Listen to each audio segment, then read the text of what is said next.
los líderes están devaluados porque no tienen esa capacidad de conectar con las grandes audiencias. No logran empatizar con la gente que los escucha porque ni siquiera están metidos en su mundo de redes sociales, en el mundo en donde viven. Hay una desconexión entre los líderes que hoy toman las grandes decisiones de nuestro mundo y la población en general.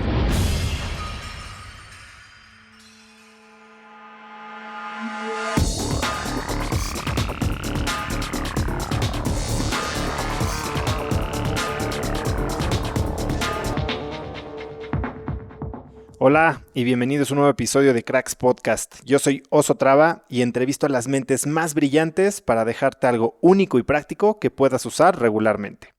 Mi invitado de hoy es Miguel Mier. Miguel es director de operaciones globales de la cadena de cines Cinépolis. Es emprendedor, empresario, inversionista y, como lo podrán comprobar en la entrevista, un aprendiz incansable.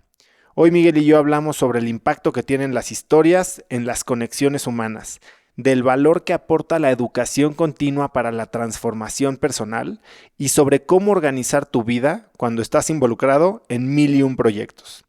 Miguel es un gran mentor y amigo, así que espero que disfrutes esta rica plática con Miguel Mier. Pues Mike, gracias por estar en el programa hoy. No, hombre, al contrario, gracias por invitarme. Qué bueno verte otra vez. Ahora sí que nos conocemos que hace 13 años, 12 años. Sí, exacto, en el 2006. 2006 hace nos 13 conocimos. añitos. ¿Cómo ha cambiado la vida, ¿verdad? Uf, vaya que sí. Oye Mike, antes de empezar, que creo que, haciendo mi research, digo, te conozco, pero sí me metí a ver todo lo que has hecho en estos 13 años y hay mil cosas que quiero preguntarte. Ujú. Pero quiero que empieces por contarme de 2011, cuando fuiste a Singularity University Ujú. y que tuviste una extrema primera impresión de lo que era Singularity. Sí. Bueno, a mí me abrió los ojos y creo que habíamos pocos mexicanos que habíamos ido en ese momento a Singularity. Ni se conocía. Ni se conocía y yo llegué por una invitación de alguien del Silicon Valley donde estudiamos tú y yo que estaba vinculado a Singularity, porque el catch era, estas tecnologías van a cambiar la forma en la que vivimos todos, no importa la industria en la que estés, si no tienes necesariamente que estar en genética. Tal vez, ¿por qué no nos vamos un poquito para atrás y Exacto. damos como el one-liner de qué es Singularity? Claro, Singularity es la convergencia de 7 disciplinas que crecen de una manera exponencial.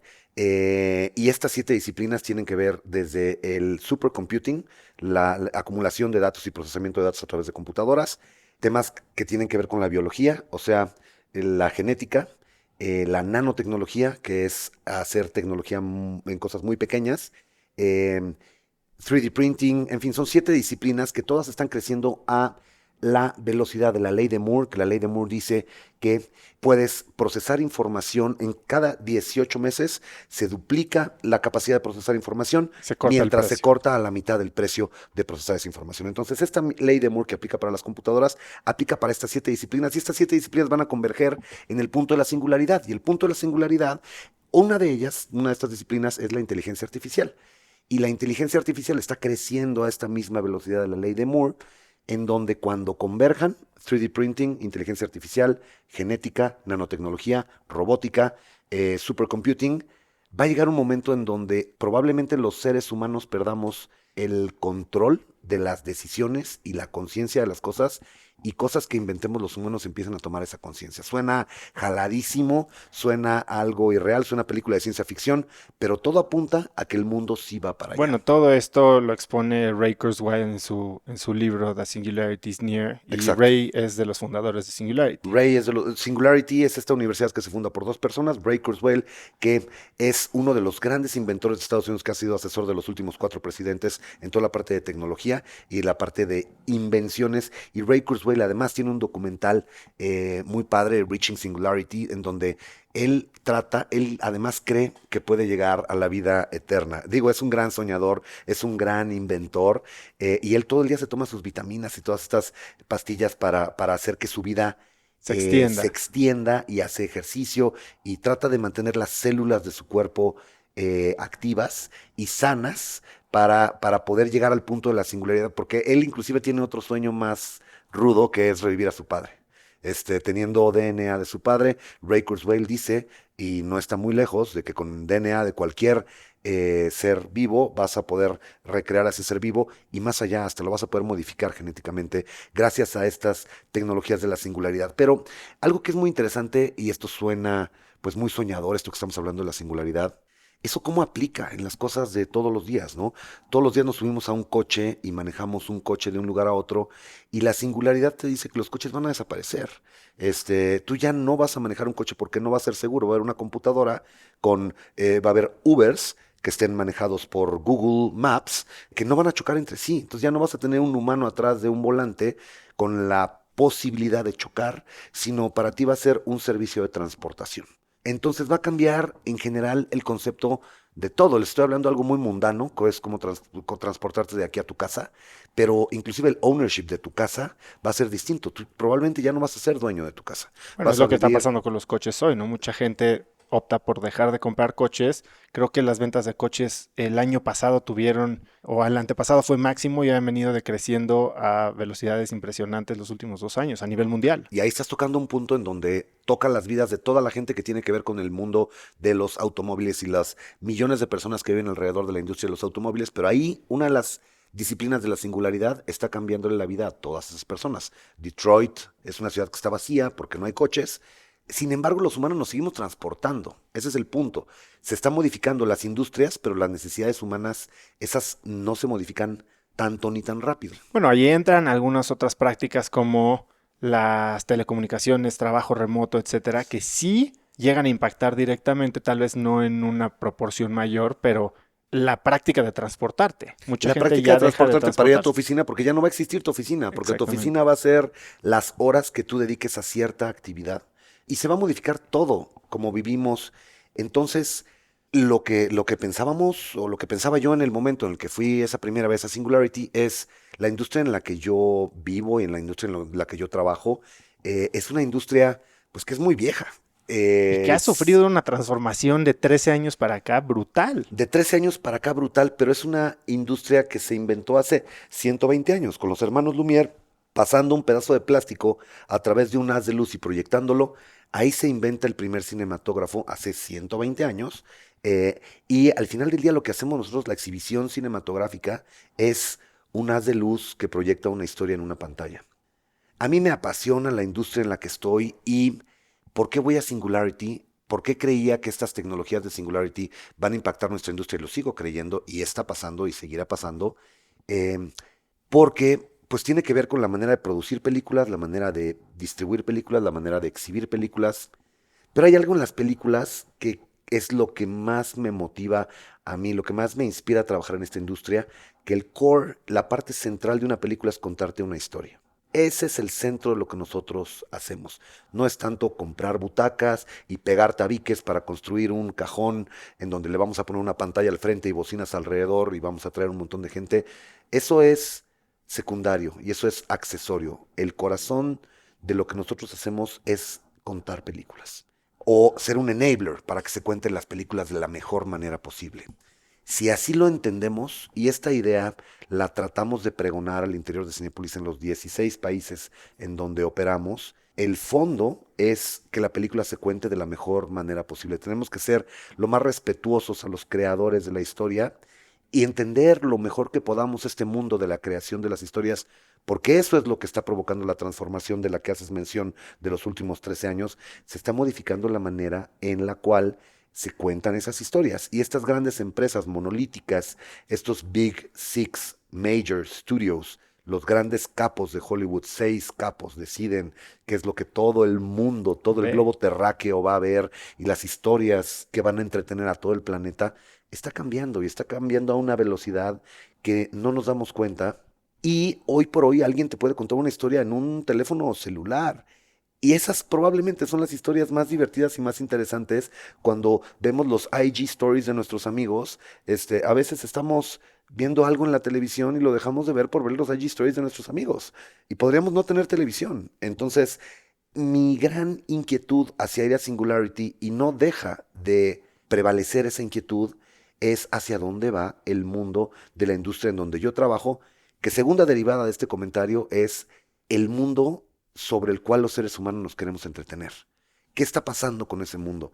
¿Qué hay detrás de ese mundo? Y para mí es un mundo fascinante. Tan fascinante al grado que uno de los libros que leí el año pasado que me pareció muy, muy interesante, que lo recomiendo para todos los que nos están escuchando, es Sapiens, que es un bestseller de Noah Yuval Harari, que después hizo Homo Deus y acaba de lanzar su tercer libro. Pero Sapiens, que es por donde empieza, dice él, hace un recuento muy padre, muy sintético de la evolución de las especies desde que surge vida en nuestro planeta hasta el punto en donde estamos hoy, y todas estas especies evolucionando y tratando de sobrevivir. Socialmente. Pues todas las especies, pues unas socialmente y otras no, pero sobreviviendo unas contra otras, desde las bacterias hasta los dinosaurios, todos tratando de encontrar la manera de sobrevivir. Y hubo una especie que se los comió a todos, que fue nuestra especie, el Homo sapiens.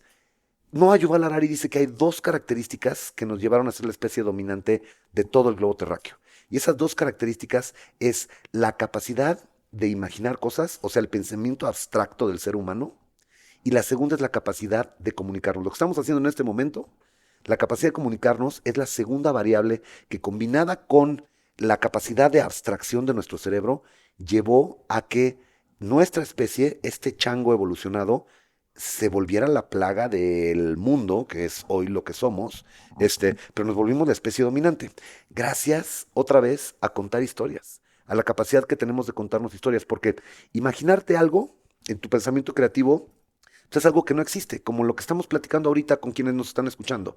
Ellos están imaginando lo que les estamos contando. Y la segunda es la capacidad que tenemos de comunicarnos. Al sumar esos dos elementos, llevan a que nuestra especie se pueda preparar para matar al mamut, para defenderse del tigre de dientes de sable, porque en las noches, en la hoguera donde se juntaba el pueblo, la comunidad, se contaban historias, historias de sus abuelos, historias que los hacían reír, historias que los hacían llorar, historias que los hacían aprender, historias que los hacían prepararse para la cacería de mañana. E imaginar el día de mañana mientras estás en ese momento de la hoguera hoy era algo sumamente poderoso que nos llevó a evolucionar como especie. Bueno, para mí hoy esa hoguera es una sala de cine.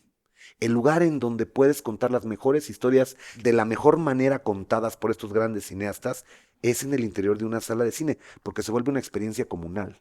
Todos los que estamos allá adentro estamos poniendo atención a lo que el director, al storyteller nos está queriendo contar, y une todas las artes, une artes visuales, artes gráficas, artes musicales, todas las artes, danza, literatura, porque hay que escribir un guión y el guión puede o no ser literario, pero tienes una inmersión en las letras, en la música, en la danza, en todas las artes, de una manera que solo el cine lo logra. Y para mí las salas de cine se vuelven estos grandes storytellers, y esta fogata de los neandertales hoy es una sala de cine, ¿no? Sí, estoy de acuerdo contigo. Para complementar un poquito lo que dices, hablábamos de las conferencias TED antes de empezar a grabar. Ujú. Y estoy justo leyendo el libro de TED. Y te habla justo de este fenómeno de las hogueras en las noches, como en el momento en que se crea el fuego, las tribus se juntan, cuentan estas historias y genera conexiones. Ujú. También es famosísimo el estudio de Harvard que habla de qué es lo que más importa en la vida cuando se trata de generar felicidad, y no es Exacto. ni el dinero, ni el trabajo, ni la realización, es las conexiones humanas. Ujú. Y entonces, si estás a través de tu industria facilitando esta hoguera virtual, por decirlo así, en la que se comparten historias que generan conexiones, bueno, estás teniendo un impacto claro en la felicidad de miles o millones de personas, ¿no? Exacto, y regreso a tu pregunta de Singularity. Para mí era importante ver cómo todas estas tecnologías que crecen de una manera exponencial, cómo iban a impactar este mundo del storytelling. Y les puedo compartir una muy rápida, el 3D printing. Podrías pensar, ¿qué tiene que ver el 3D printing con el mundo del cine? Bueno, pues hay una productora que está basada en Portland, Oregon, que hace películas no es animación, se llama stop motion. Ujú. eh, Lo que eran las plastilinitas. lo que eran las plastilinas, pero con 3D printers. Entonces, hoy se están haciendo películas con 3D printers. Muchas de las naves espaciales que ves en las últimas de las Guerra de las Galaxias están hechas con 3D printers. Es una de las múltiples disciplinas de Singularity que están impactando nuestra industria, la industria del cine. Y muy curiosamente, en ese año que fue en el 2000, 2013, me parece que, o 2011 11. o 2011, ese año me tocó estar con uno de los compañeros de asiento, porque éramos 15 alumnos en esa generación, fue Jim Janopoulos. Jim Janopoulos fue el CEO de 20th Fox. Century Fox y hoy es el CEO de Paramount Pictures, que por cierto, esta semana estamos estrenando Rocketman, que es la gran apuesta de Paramount Pictures para revivir este gran estudio. Jim Janopoulos es uno de estos 6 grandes capos de los estudios icónicos de Hollywood, es una de las personas más importantes, es uno de los 6 ejecutivos más importantes de Hollywood, y ahí estaba sentado al lado de mí en Singularity, con la misma inquietud que yo, tratando de entender hacia dónde va la tecnología.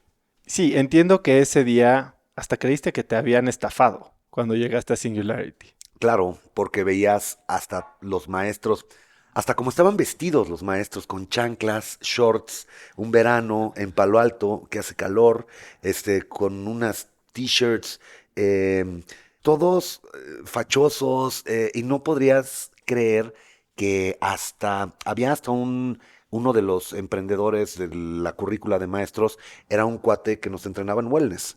Y era difícil de imaginarte que todos tus maestros habían vendido empresas, habían vendido startups en los últimos 2 años en decenas o centenas de millones de dólares. Todos los maestros que tenemos enfrente, hasta el cuate que nos daba wellness, había vendido Fitbit. Había sido uno de los fundadores de Fitbit y entre otras 4 empresas. Entonces, era un ecosistema verdaderamente poderoso. Te estoy hablando en los inicios de la gran expansión de Singularity como concepto, pero el gran poder que tiene esta idea, y otra vez regresando al storytelling, la historia muy, muy poderosa que hay detrás es cómo la tecnología va a alcanzar a las capacidades humanas. Hoy todavía no estamos ahí y hoy todavía nos tenemos que comunicar como lo estamos haciendo y tenemos que transmitirnos información como lo estamos haciendo. Y regresando al estudio de Harvard, de estas grandes conexiones, me parece que un elemento muy importante de estas conexiones es la parte de la inspiración. Y nos tenemos que inspirar a través de las ideas. Y es donde Singularity era muy poderoso.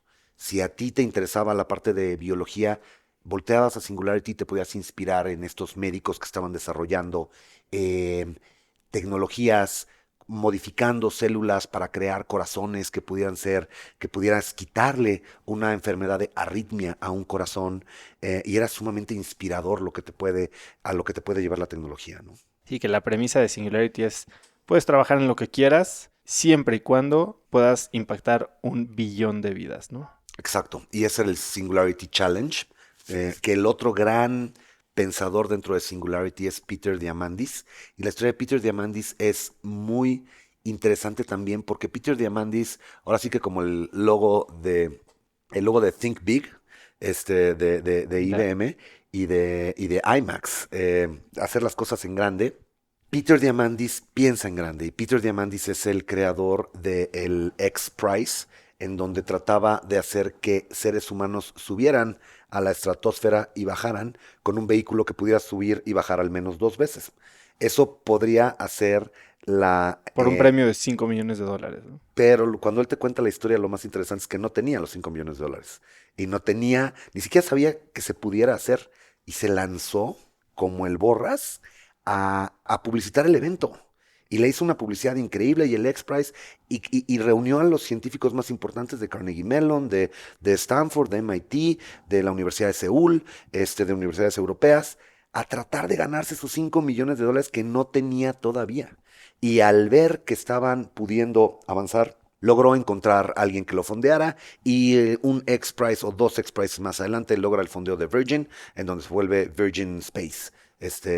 Virgin Galactic. Virgin Galactic, este spin-off de Virgin. Pero lo que es muy interesante de la personalidad de Peter Diamandis es, y en el mundo de mucha gente que nos escucha, que está en el mundo del emprendimiento, es eh, ese evitar el miedo al fracaso y lanzarte y arrancar y emprender ideas a las cuales les creas con toda la pasión, y poco a poco las cosas se irán acomodando para que se resuelvan. Entonces, Peter Diamandis es este otro socio de Ray Kurzweil, crean Singularity y con la potencia de ideas genéticas y de invención de Ray Kurzweil, con el empuje de Peter Diamandis, logran crear esta universidad que es sumamente inspiradora y que me parece que ha cambiado la vida de muchas personas, ¿no?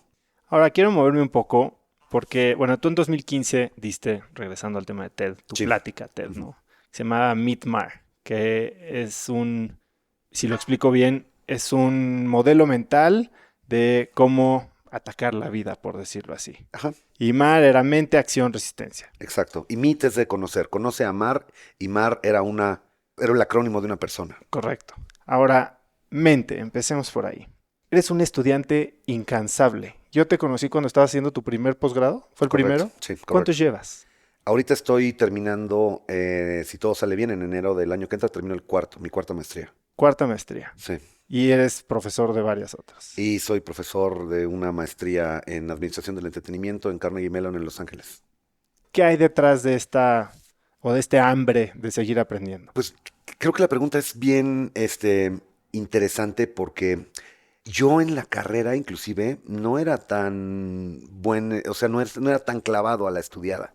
Yo creo que la inquietud académica se me despertó un poco más tarde en la vida, pero en algo que sí creo firmemente es que si no estamos estudiando constantemente, nos empezamos a atrofiar nuestras capacidades de justamente pensamiento creativo. Y Creativo. creativo, de crear cosas. Eso está bien Eh, interesante porque la gente cree que estudia para aprender técnicas. exacto. Y creo que por ahí empezó mi parte académica. Yo estudié economía, me gradué en el TEC de Monterrey de licenciado en economía en 1994, o sea, hace 25 años, y entré a la maestría donde estuvimos juntos 12 años después, y me eché 12 años sin estudiar nada. Y a partir de que hice ese primer posgrado, que me gradué en el 2007, he estado constantemente estudiando y dando clases. Pero empecé por cosas técnicas. Empecé estudiando economía, después estudié una maestría en negocios y después me metí una maestría de grado doble en administración de la tecnología, donde hasta me tocó programar. Me tocó programar queries para meterme en las bases de datos y sacar información. Y todo esto suena muy técnico. Y ahorita lo que estoy haciendo es que estoy estudiando una maestría en Fine Arts, en Creative Writing, que es diametralmente opuesto a lo que he venido estudiando antes, pero me parece que es mucho más enriquecedor por muchas cosas, porque la parte creativa se te despierta mucho más en los fine arts que en las cosas más técnicas, y yo creo que son complementarias, o sea, una cosa te ayuda a la otra. En las matemáticas también puedes ser sumamente creativo, la creatividad es igual, infinita, pero tienes muy claros los constraints, en dónde están los límites. Y ahorita que estoy estudiando escritura creativa, me apasiona ver las 4 disciplinas que tengo que estudiar y los exámenes que tengo que pasar ahorita a mis 47 años, porque son las 4 disciplinas de la escritura creativa. Una es ficción, y ficción es esto de contarte historias que no existen. Muchas películas están basadas en ficción. Otra es non-fiction, que tiene que ver con periodismo, con memoirs, con crónicas de lo que está pasando. Otro es poetry, que es la más amplia y la más abierta de todas, donde no tienes ninguna regla. Y otro es scriptwriting. Y scriptwriting hay muchas reglas, hay muchos boundaries.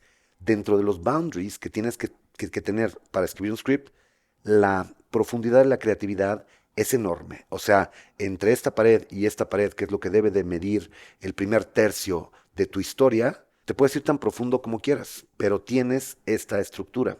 En la parte creativa, ahí es donde yo me siento más cómodo, en la parte de script, quizás porque vengo de una formación más numérica, más cuadrada, y cuando toco las paredes de los límites es donde me siento más cómodo.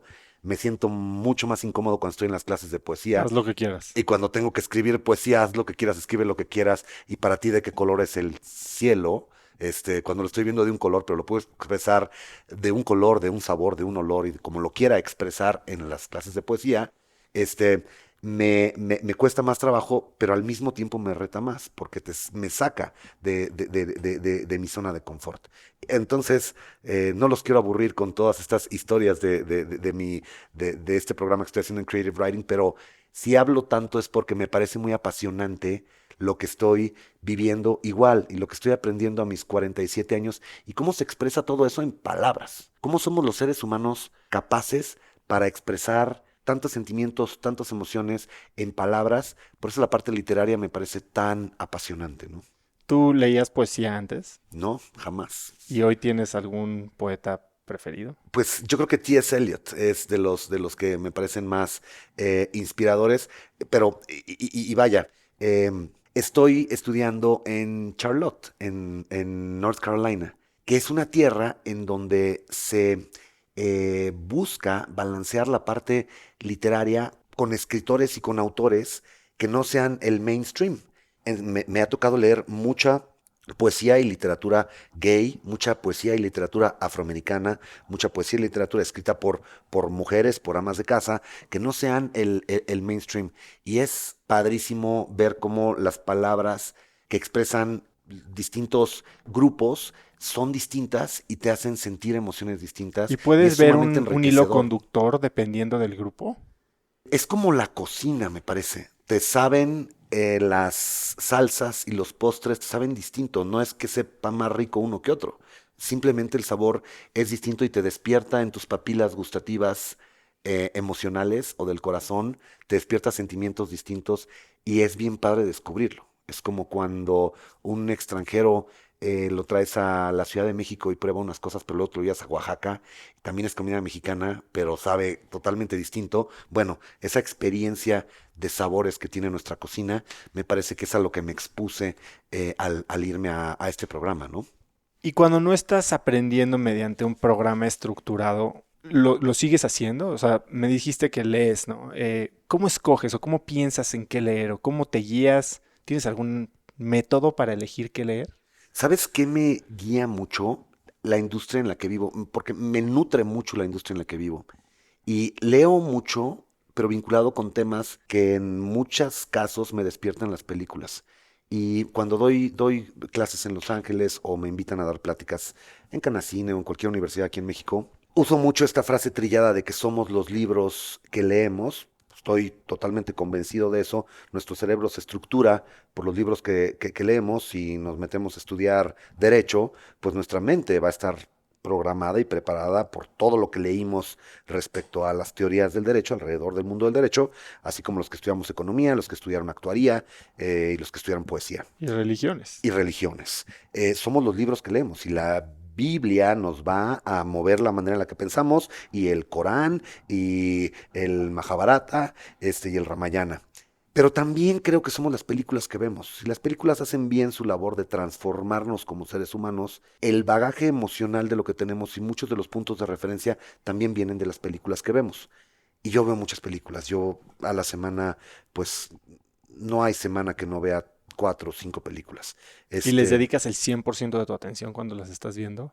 a muchas sí, a otras no. Y en mi mente pienso si la película está pasando la prueba del celular o no. Y cuando de plano se me olvida el celular, porque muchas veces, ahorita estamos aquí en nuestra oficina de Santa Fe y tenemos una sala de proyección y, pues veo muchas de las películas, las veo ahí, pero pues como estoy trabajando, tengo la tentación del celular, pero algunas películas que me capturan, donde pasa la prueba del celular, en donde no me importa así sea un martes a las 5 de la tarde que mi celular puede estar en llamas, no le hago caso al celular y estoy súper clavado con la historia. Para mí esas películas pasan la prueba del celular. Les dejo este ejercicio para cuando estén en el cine o cuando estén en su casa viendo una serie, a ver si la serie, a ver si la historia que les están contando pasa la prueba del celular o no. Para mí esas son las grandes historias, ¿no? ¿Y crees que eso depende 100% de la película o de la serie que estás viendo o depende un poco de ti también? Porque creo que hoy es muy fácil para nosotros decir nada pasa a la prueba del celular. Podría yo estar platicando contigo ahorita y supongo que hay gente que lo hace y viendo si tiene un mail o viendo Facebook. Sí, O con tu esposa o tus hijos. exacto. ¿Cómo piensas en eso? O sea, ¿sí crees que puedes tú ponerte en una situación en la que solito estás, ahora sí que subiendo la posibilidad de fracaso de esa película? Sí, mira, yo creo en general que el tema de nuestra relación con nuestro teléfono celular pues es sumamente compleja y yo me siento más en el mundo del medio, ni soy tan aventado a que todo gire alrededor del celular, ni soy un nazi del celular para mis hijos. Sin embargo, creo que la gente de mi generación y de mi edad de 47 años, alrededor de los late 40s, early 50s, se escandalizan mucho más del mundo de los celulares, alrededor del mundo de los celulares, porque no crecimos con eso nosotros, ¿no? Pero Y creo que voy a entrar a un tema quizás polémico y quizás un poquito más profundo, pero me parece que estas nuevas generaciones hoy están teniendo un rechazo al liderazgo en general, porque no se sienten reflejadas con los líderes que hoy por hoy tenemos. Y me vas a decir, bueno, ¿y eso qué tiene que ver con los celulares? ¿A dónde vas con esta reflexión? Bueno, a que creo que la imposibilidad de entender lo que está pasando en los celulares y lo que sienten los niños. Yo tengo un hijo de 11 años y una hija de 15. Lo que ellos sienten y lo que ellos viven alrededor del celular, si no lo logramos entender, no vamos a poder empatizar en su mundo y no vamos a poder conectar con ellos. Y va a seguir pasando esto que está pasando ahorita. Cuando yo crecí y sobre todo cuando mi mamá creció, los líderes eran estas figuras Empresarios empresarios importantísimos. importantísimos que no podías cuestionar, que caminaban sobre el agua. Y no solamente los empresarios, también los políticos y el gobernador de tu estado, y hoy a los líderes de hoy, empresariales, políticos y económicos, no los bajan las nuevas generaciones de castigarlos y de ser los causantes de este mundo tan contaminado y de este mundo tan falto de valores. Hay una desconexión entre los líderes que hoy toman las grandes decisiones de nuestro mundo y la población en general. Y me parece que mucho tiene que ver con singularity, mucho tiene que ver con la velocidad a la que se mueven las nuevas generaciones y la velocidad a la que se mueven los líderes. Por eso, no sé, a veces mi hija me dice que posteo yo más cosas que ella. Este, Hay veces que también lo creo. exacto, y es muy probable. Pero me trato de forzar a entender ese mundo y trato de no solamente en lo social, sino en el mundo dentro de Cinépolis también. Creo que tenemos 40,000 chavos que no piensan como yo, que son de 20 años para abajo más chicos que yo, y si no logro entenderlos, si no logro comunicarme con ellos, creo que no voy a lograr ser un líder efectivo. Los valores que tratamos de pregonar me parece que son muy sólidos y han llevado a que la compañía hoy esté donde está, pero no nos van a llevar al mundo de mañana y la manera en la que nos comunicamos con nuestros chavos y segunda derivada con nuestro público, no va a ser efectiva si no nos logramos forzar a meter a ese mundo, ¿no? Me llamó mucho la atención cuando te mandé un mail y me salió, si no te contesto el mail rápido, no es que no me interese, sino que reviso el mail nada más 2 veces al día. Y como que tú estás buscando también tus formas de administrarte para dedicar tiempo a lo que realmente quieres concentrarte, donde quieres poner todo tu brain power sin desconexiones y sin distractores, me parece muy bien, pero creo que cada persona tiene que encontrar su disciplina en el uso del celular como tu disciplina en tu alimentación y tu disciplina en tus hábitos de sueño y tu disciplina en tus hábitos de ejercicio. Es otra de las disciplinas que tenemos que encontrar, me parece, el uso del celular. Pero aquellos, gente de mi edad que nos esté escuchando, que satanicen el uso del celular, me parece que se pierden una oportunidad de conectar o se van a ver cada día más distantes de ese gran público que hoy está pegado en el celular, ¿no? Sí, creo que en cualquier emprendedor se hace sumamente importante ponerte en los zapatos de tus usuarios. Creo que uno de los errores más costosos que yo he tenido es tratar de desarrollar soluciones a problemas que no entiendo al 100%, porque entonces estás haciendo una solución desde un punto de vista inválido, ¿no? Sí, Ahora en la compañía tenemos uno de nuestros tres valores es ponte en sus zapatos, ponte en sus tenis, porque bueno, tenemos una empresa de fitness, ¿no? Entonces le hacemos a todos los empleados y a todos los colaboradores que entiendan perfecto qué es lo que está pasando a su usuario, que entiendan que tal vez su usuario no tiene el estilo de vida, ni la alimentación, o los recursos, o el mundo que ellos tienen, ¿no? pero Entonces, imagínate este ejemplo que me estás dando de en tu empresa, en tu startup, que es una empresa reciente, moderna, dinámica, a la vanguardia, con puros chavitos, puros. y seguramente trabajan en estos espacios de colaboración y todo súper, millennial para abajo, centennial, que tienes este problema de desconexión y tratas de inculcar en la cultura de tu empresa que tus chavos, que son muy parecidos a tus clientes, se conecten con sus clientes. Bueno, imagínate a los líderes del pasado, a los ruquitos como yo, que venimos donde hay una oficina que está cerrada, donde trabajamos en una empresa que se fundó hace 47 años, en una industria que tiene 120 años de haberse creado. Qué difícil es para Comunicar. nosotros pedirle a todo el resto de la organización que se acerque al cliente final.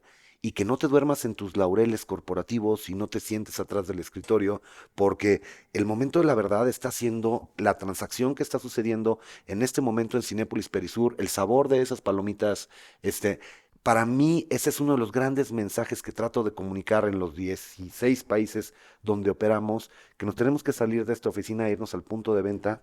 Eso desde la perspectiva operativa, porque yo manejo las áreas operativas, pero en la parte mental, en la parte de en dónde están, es donde nos tenemos que meter al mundo de las redes sociales y donde nos tenemos que meter al mundo pues vaya, al mundo de las ideas. ¿Qué es lo que ellos están pensando y cómo nos vinculamos a ese nivel con nuestros chavos, ¿no? Yo siento que mi rol, estábamos hablando de tu empresa, tú como emprendedor, y seguro mucha de la gente que nos está escuchando son emprendedores y han de decir, híjole, qué hueva escuchar a este ejecutivo de una empresa grande que no tiene nada que ver con el emprendimiento. Es una de Este, las cosas con las que he batallado ahora en el podcast, porque sé que podría entrevistar a muchísima gente, pues de la vieja guardia, ¿no? Y que exacto. probablemente no vaya a haber una conexión que se logre en una hora, hora y media, ¿no? Y la gente que te escucha seguro han de decir qué hueva escuchar a este ejecutivo de Cinépolis, porque seguro esta empresa que viene de Organización Ramírez de los setentas, no tiene nada que contarnos. Bueno, les diría que sí, tienen toda la razón, no tenemos nada que contarles, pero lo que sí me gustaría comunicar es el esfuerzo para tratar de inculcar una semilla, no de emprendedor, porque este es un emprendimiento que hizo una familia de Morelia, Michoacán, una familia súper admirable de Morelia. Lo que creo que tenemos que vender nosotros internamente es ser no entrepreneurs, sino intrapreneurs. Provocar el emprendedurismo adentro de una organización y provocar estas ideas disruptivas que van a matar nuestra empresa, así como las ideas que mataron a Kodak y que van a matar a Walmart y van a matar a JCPenney, Amazon, todas estas nuevas empresas de tecnología. ¿Cómo le hacemos para entender lo suficientemente bien a nuestro consumidor para que esas ideas se desarrollen en un ecosistema interno? Y eso al mismo tiempo nos lleve a los ejecutivos de la vieja guardia a acercarnos más con nuestro consumidor. Ese creo que es el gran reto de las empresas hoy en México y en el mundo, pero está vinculado al otro concepto que te comenté, a que los líderes no logran empatizar con la gente que los escucha porque ni siquiera están metidos en su mundo de redes sociales, en el mundo en donde viven. Vaya, no nos vayamos más lejos. La gran población americana rechazan a Donald Trump como presidente y mucha población en México rechaza a AMLO como presidente. Los líderes están devaluados porque no tienen esa capacidad de conectar con las grandes audiencias. Y creo que esa es una labor que tenemos que hacer aquellas personas a quienes nos caiga el 20 de este tema, ¿no? Eso me ayuda a pasar a la tercera letra de tu acrónimo, ¿no? Sí. Resistencia. Y empezaste a hablar de una empresa de 47 años en una industria de 120. ¿Tú llevas 25 años? Llevo 25 años en Cinépolis, exacto. 25 años en Cinépolis. Eso te habla de resistencia, que es la R, ¿no? Sí. ¿De qué es lo que más orgulloso estás en estos 25 años?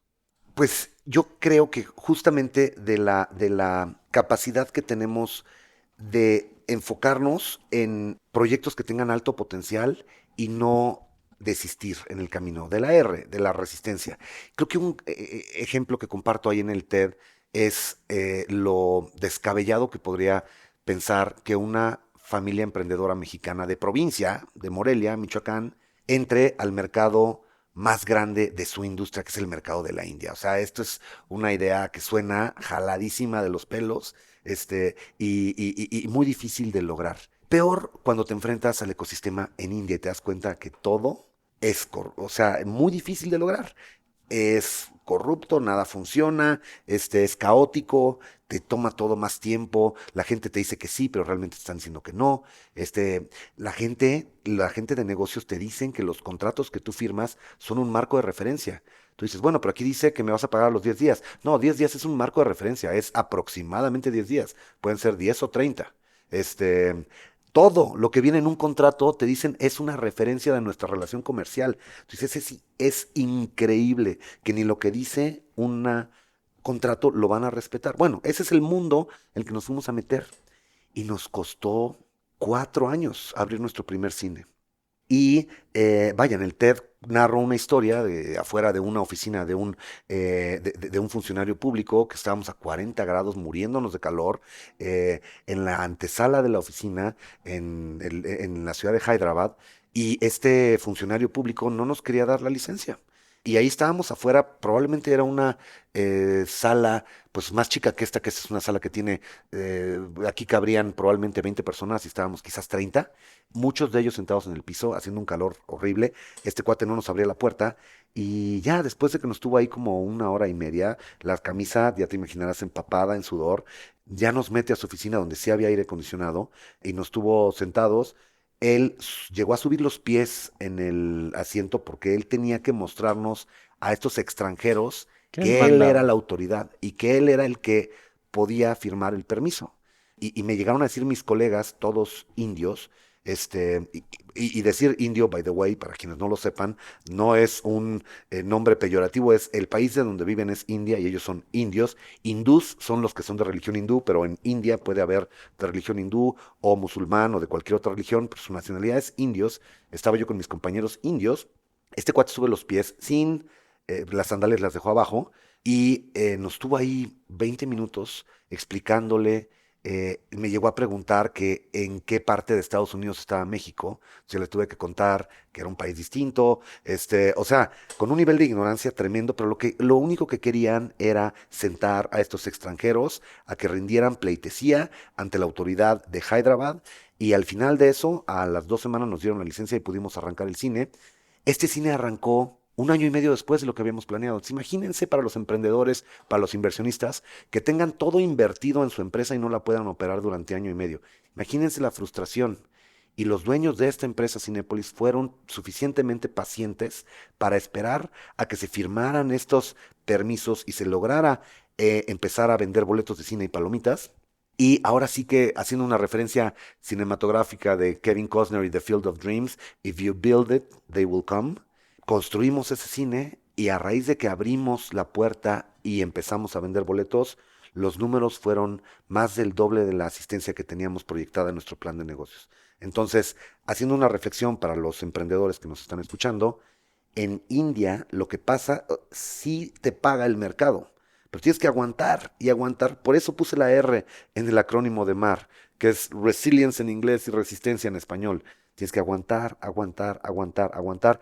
Y el día que abres la puerta y el día que le pegas al jackpot y te das cuenta que los números que te llegan de India son del doble o del triple de los números que tú habías planeado, pues empiezas a tapar los hoyos de la inversión que hiciste y que estuvo parada durante año y medio. Pero si estratégicamente está bien pensado tu plan, si tienes la suficiente disciplina para mantenerte en el camino, los frutos se dan. Los frutos se dan en tu business plan, se dan en tu ejercicio, se dan en tu alimentación. En general, la disciplina paga frutos, ¿no? Yo creo que la resiliencia o la resistencia es la cualidad más determinante en si un emprendedor, y no voy a decir tiene éxito, porque el éxito significa diferentes cosas para cada persona, pero si un emprendedor logra lo que busca o permanece, por decirlo así. Exacto, Es tan duro, hay tantos días tan malos. exacto. Hay tantos días tan malos, hay tantas veces que pues estás tú ahí afuera de esa oficina y llevas una hora, a lo mejor nos iba a recibir a la 1:20, bueno, a la 1:15. ¿Te pudiste haber ido? Créeme que pensé 200 veces, ¿qué chingados hago aquí empapado en sudor? Y este güey igual y no nos recibe. Y a lo mejor voy a tener que regresar mañana. ¿Qué chingados hago del otro lado del globo terráqueo? Mis hijos están en Morelia, en la escuela, y yo estoy aquí. Y ahora, este es un proyecto que propusiste tú dentro de Organización Ramírez, que Correcto, fue un proyecto que salió de Stanford con exacto. tus cofundadores Ujú. indios y que supongo que significaba muchísimo en tu solvencia moral dentro de la empresa. Por supuesto, en mi solvencia es en donde entro al concepto de intrapreneur, porque también te estás jugando todo, no te estás jugando todo tu capital, digamos, o tu tiempo allá afuera, pero una idea que tú logras vender al interior y que te dicen, ok, le tenemos confianza a tu idea, ok, le ponemos lana, es muy parecido como un emprendedor. Hay alguien que le pone lana a tu idea y a esa persona a quien le puso lana a tu idea, tú le tienes que dar resultados y no le puedes quedar mal, está confiando en lo que tú pensaste. Entonces, es muy parecido a lo que hace un emprendedor, pero quiero darles el concepto a todos los que nos están escuchando, que inclusive en las empresas grandes puede haber casos de emprendimiento y ahí es donde las empresas realmente logran evolución. muchas veces cuando platico con grupos, me preguntan, bueno, ¿y de dónde viene la innovación? Y me gusta compartirles dos ejemplos muy rápidos de innovación. Uno que tiene que ver con innovación tecnológica que cambió la manera en la que consumimos cine y a lo mejor no nos damos cuenta, porque vamos al cine pues como nuestra manera de entretenimiento, pero imagínense el caso de negocio detrás de esta primer idea compleja que les voy a compartir y la segunda idea que les voy a compartir es una idea muy sencillita que hasta risa les puede llegar a dar. Pero la idea compleja es que, ¿cuál es el principal detractor de que vayas a ver una película? Bueno, pues las filas. ¿A quién le gusta hacer filas? A nadie. Y nosotros en Cinépolis, o cualquier cadena de cine en el mundo, te forzábamos a hacer tres filas. La fila de la taquilla para comprar tu boleto, la fila de la dulcería A la sala. y la fila para entrar a la sala. Y ya sabíamos que era el pain point de todos nuestros clientes, porque no hay una sola persona en el planeta que le guste hacer fila, ¿no? De entrada. Entonces, ¿cómo usamos la tecnología para quitar del camino estos pain points? Y, pues bueno, tuvimos que crear un app en donde compraras tu boleto, pero que además tuviera un mapa que se vinculara con el servidor del cine, que tuviera mapeadas las butacas, sino que no pudieras vender dos veces la misma butaca, pues el problema que se te hace operativo. Pero ya al final que lo logramos resolver para todas las salas de México, y cuando lo lanzamos a nivel nacional, en grande, en todas las salas de México. Nuestros consumidores no se acuerdan, pero antes hacían esas tres filas y hoy quizás la razón por la que la propensión de ir al cine en México es tan alta es porque hemos sido innovadores en quitarle pain points a nuestros clientes y ya desde que lanzamos el app le ahorramos dos de las tres filas, ya no tienes que hacer fila en la taquilla, ya no tienes que hacer fila para entrar a la sala. Antes, si se acuerdan, pues Apañar entrábamos lugar. y agandallábamos lugar y con el suéter de tu amigo recorrías toda la fila y te acostabas en 5 lugares mientras era una rebatinga agarrar buen lugar. Y hoy, si te toca un mal lugar, ya sabes que te va a tocar quizás no el lugar que tú querías exactamente, y si querías ese lugar, te cambias de función. Y manejas expectativas. Las expectativas están perfectamente claras y tú sabes que vas a primera fila porque querías ver Avengers a las 6 de la tarde en Perisur. Entonces, este cambio tecnológico es una innovación que quita del camino los disruptores para vivir una experiencia al momento que vas al cine. Y bueno, este es un desarrollo interno que es la unión de muchas áreas, desde marketing para lanzar la aplicación, sistemas para ver cómo vamos a vincular, operaciones para pues, llevar a la gente a que esto funcionara. Redes sociales, mucho feedback con la gente, qué opinan, qué les gusta, qué no les gusta, etcétera. Y la parte de comercialización hoy también, donde ya vendemos la parte de dulcería, igual comprada por el app. Entonces, toda la parte de cocina tiene que estar preparada para recibir las órdenes de la gente, pero saber que Oso Traba va a llegar a las 6 de la tarde a Cinépolis Samara y que le gustan las palomitas enchiladas, la mitad y la otra mitad dulces, con una coca con mucho hielo, un agua de 1 litro. Entonces, es mover a toda la organización a que los procesos vayan alrededor de una cuestión de creatividad tecnológica y que está todo el día con nuestros clientes dentro de las apps. Les voy a dar la segunda muy rápida, que sale de un concurso de innovación, en donde un chavo en Tijuana, en Cinépolis Carrusel de Tijuana, participa en el concurso de innovación y Este era manda un empleado. un empleado de la dulcería. El challenge era resolver cosas de tu chamba. ¿Cómo podías encontrar algo que llevara un mayor bienestar al público y que te ayudara a ti a hacer tu chamba mejor? Y al momento que escribe su carta, este chavo, este cinepolito, nos dice que la principal molestia que tenía de sus clientes es porque lanzamos nosotros palomitas de sabores y tenemos las palomitas de mantequilla, las palomitas light, palomitas enchiladas y palomitas acarameladas, y la gente le decía, ¿por qué me tienes que vender toda una canasta de palomitas de un solo sabor? Y me vas a obligar a comprar dos, pero yo la verdad quiero unas de una y quiero unas poquitas de una y unas poquitas de otra. Desde entonces nuestras palomitas eran un cubo cuadrado.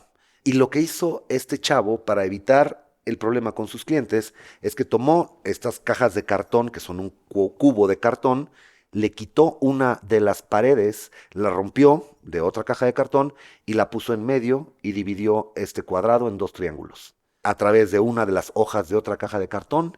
Y él se inventó el separador de palomitas y ahí en Tijuana, en ese momento, se inventa poder vender dos sabores de palomitas con los mismos buckets de palomitas, con el mismo cartón que tenía ahí. O sea, imagínense lo sencillo de esta innovación que no se nos había ocurrido a ninguno de los genios del corporativo. A un chavo en Tijuana cortó con sus manos un pedazo de cartón y lo puso en medio y ahí se volvió el separador de palomitas. Y hoy En todos los mercados donde competimos con otras cadenas de cine que no lo tenían, al ver que nosotros lo tenemos, pues obviamente nos lo copian. Este chavo en Tijuana logró cambiar la experiencia del cine de usuarios hoy en 16 países. Entonces, vean lo poderoso que puede ser el tema de la innovación y en cosas tan sencillas como darle a un cliente 2 sabores de palomitas con el mismo cartón que tienes en tus manos. Que ese concepto creo que estás tocando un punto clave, ¿no? Se piensa, y le llamaste intrapreneur, pero piensa en innovación o en emprendimiento y creo que emprender es bien difícil, ¿no? Y si lo haces desde cero, ¿qué tanto más? Y creo que se descalifica un poco el concepto de intrapreneur como, ay, es una chambita o algo así, pero si lo ves desde el punto de emprender sobre una plataforma que te potencializa o que exponencia tu capacidad de tener impacto, o sea, una pieza de cartón impactó en 16 países. Ujú. Si este cuate hubiera querido vender cajas de palomitas de 2 mitades, lo hubiera podido probablemente hacer en el mercado de Tijuana. Exacto, tal cual. Sí. Ahora, yo creo que con lo que hay que lidiar, tanto los que estamos trabajando en empresas corporativas como los mismos emprendedores, es un delicado balance. Y otra vez voy a llegar al liderazgo, donde tienes que controlar 2 variables. Una variable es las mejores prácticas. Las mejores prácticas es lo que ya está en el mercado y tratar de hacerlo mejor. Y eso siempre lo tienes que estar incorporando. Pero a veces, si tratas, les pongo un ejemplo, cuando tratamos nosotros de hacer summits con todos los países y tratamos de traernos una idea de un país e implementarla en otra, eso lo tenemos que hacer constantemente. Eso es incorporar mejores prácticas. Pero eso está perfectamente peleado con tener una idea disruptiva. Entonces, como líder tienes que balancear estas dos, tienes que llevar a tu ecosistema a que esté constantemente incorporando mejores prácticas, pero no te puede eso dar ceguera de taller, porque entonces vas a ser el mejor siendo Kodak, haciendo Películas. fotos y películas en film. Y el film se murió. No te vas a dar cuenta que te rebasaron por la izquierda con una tecnología disruptiva. Ese es el gran dilema de los líderes y todos los emprendedores que nos están escuchando. Tienes que estar constantemente incorporando mejores prácticas, pero al mismo tiempo tienes que estar teniendo Abierto. la vena disruptiva y rompiendo todo lo que estás haciendo para encontrar algo que sea totalmente distinto. ¿Cómo lo haces? Ese es el delicado balance que todos los líderes deberían de tener. ¿Tú cómo lo haces hoy? Hoy, ¿cómo te aseguras de no estar optimizando tanto que te cierras a la innovación? Pues es que yo creo que tiene que ver con estos procesos de intrapreneurship. Porque, por ejemplo, esta empresa basada y fundada en Morelia, Michoacán, cuando yo entro a Cinépolis, teníamos 300 salas en una zona de México, en la región centro de México, y algo en Tijuana. Pero no éramos una empresa ni siquiera a nivel nacional, teníamos 300 salas. Hoy tenemos 6,000 salas. Pasamos de 300 a 6,000 en 25 años que llevo, de 300 en México a 6,000 en 16 países. Hay cosas que son muy disruptivas como lo de India. Lo de India provocó un cambio de mentalidad de si la podemos hacer hasta allá, nos podemos ir a meter a cualquier mercado. Les voy a compartir otro gran cambio de mentalidad, que es el cambio en el que estamos, que es, nos hemos centrado en 45 años de historia que somos una empresa de exhibición cinematográfica. Pero hoy nos estamos metiendo a distribución, estamos haciendo una integración vertical. Y si pensamos en Netflix, que es siempre la marca que constantemente me traen en conversaciones como estas, que si Netflix se va a acabar el cine, que si Netflix va a acabar con las salas de cine, me gusta traerles esta reflexión de cuando tú y yo estudiábamos en California, Netflix era por correo. Y te mandaban los DVDs por correo y tú regresabas el DVD que ya habías visto y te mandaban otro. Netflix era la empresa más grande de logística en Estados Unidos. Era el principal comprador del US Postal Service, el que más estampillas le pagaba al US Postal Service. Netflix migró de ser, y justamente nos tocó en ese año 2006, el brinco a que te daban la suscripción de mail a hacer el streaming, que en ese momento sonaba como una locura. Se movieron de ser una empresa de logística a una empresa de tecnología. Porque, pues, eran las mismas películas que le compraban a los 6 capos del mundo de Hollywood y hacías streaming con ellas. Y de ahí se movieron a ser una empresa de contenido. Hoy lo que son es una empresa que cuenta historias y que produce. Bueno, nosotros, creo que otra de las grandes cosas que estamos generando es que nos estamos moviendo sin dejar la exhibición cinematográfica a la distribución de películas, películas que compramos, pero a la producción de películas también. Nos estamos metiendo a la parte creativa porque creemos que en México hay muchas historias que se pueden contar y hay un gran espacio para que se cuentan esas historias y el cine mexicano no ha tenido el impacto que podría tener en el mercado. Y somos un país que tiene muchas historias que contar. Somos un país que históricamente ha exportado telenovelas y que ha exportado, y hay un gran talento en México. Estos tres grandes cineastas que tenemos nacen de México. ¿No creen toda esta audiencia que hay una gran oportunidad para mover el mundo del cine y crear una industria vigorosa que cuente nuestras historias, con nuestros chistes, con nuestra música, para mover ese número del 8% al 16% que tiene Colombia? Estamos duplicando el tamaño de la industria del cine. Yo creo que podemos nosotros desde Cinépolis y otra vez en un intrapreneurship desarrollar los métodos y la estructura y la disciplina para que la industria de la producción en México crezca, florezca y se vuelva uno de los orgullos de nuestro país, además de dejar un legado cultural importante de lo que estamos viviendo en este momento de nuestras vidas. Entonces, igual hablo con mucha pasión de esto porque es otro, me estás preguntando cómo generar estas ideas innovadoras y no sé si nos vaya a ir bien o nos vaya a ir mal, no sé si la vayamos a regar haciendo 10 películas y nos va a ir fatal, pero yo creo que hay un gran espacio y yo creo que debemos de apostarle a esas oportunidades en donde you're doing good by doing well. Nosotros acabamos de pasar por un proceso en el que justo hicimos ese cambio y me costó mucho trabajo comunicarlo al equipo, ¿no? Porque sobre todo en una empresa con recursos limitados o semilimitados, si empiezas a enfocarte en lo que va a ser la siguiente ola, puede que la percepción sea estás abandonando lo que hoy somos. Que Netflix, si lo ves en 2006 a 2008, 2009, literal abandonó el ser la empresa de logística para apostarle a ser una empresa de tecnología. Y probablemente la gente interna, si no fue comunicada bien, estaba diciendo estos locos van a matar la empresa, ¿no? Y literal le decía yo al equipo, Netflix mató a Blockbuster y después Netflix mató a Netflix. Exacto. Y ese es un reto, ¿no? Porque si no lo comunicas bien, puede que no esté alineada la visión de la dirección con el grueso de la población. Y ahorita pasa en Uber. Los choferes son la sangre de Uber, pero al mismo tiempo están trabajando en coches autónomos. Entonces, ¿cómo comunicas y cómo manejas esas expectativas para que la empresa siga caminando en un solo rumbo sin tener esta disrupción interna? Claro, pero imagínate otra vez este delicado balance en donde tú tienes a ese Netflix del 2006 preocupado en tener las mejores prácticas logísticas de Estados Unidos, porque su principal costo era un costo logístico. Tienes que estar adoptando constantemente las mejores prácticas logísticas y al mismo tiempo voltear a ver que te iban a comer por el lado tecnológico y tú matar a tu propio Netflix, al cual le has dedicado los mejores años para adoptar las mejores prácticas logísticas, bueno, a ese matarlo, para crear un Netflix nuevo que sea una empresa Mucho más grande. de tecnología.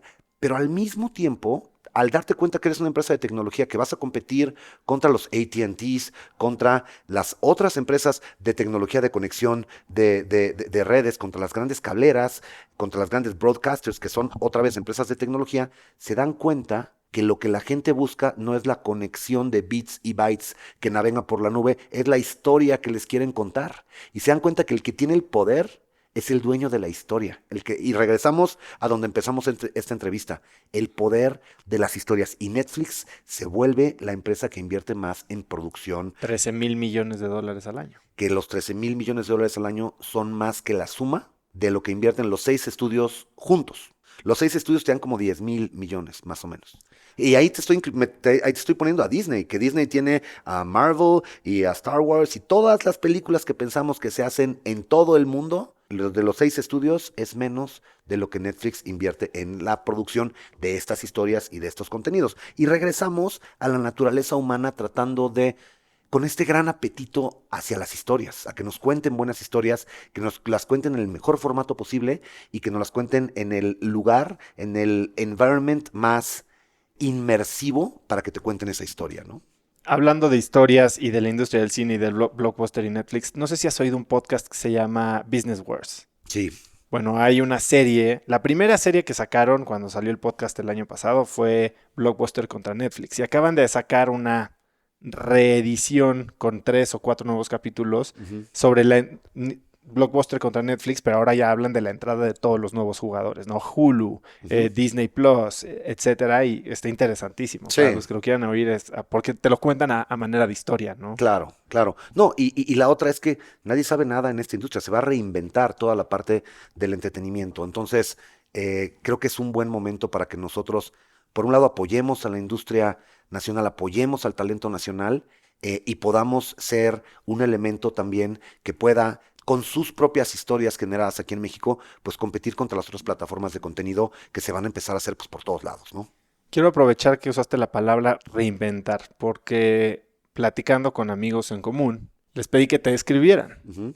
Y una palabra que usaron o una manera en que lo hicieron fue, Miguel es alguien que se reinventa constantemente. Y estoy muy de acuerdo, ¿no? Yo de lo que te conozco, pues has pasado por muchas etapas. Ujú. ¿Y cuál crees que ha sido tu reinvención más radical?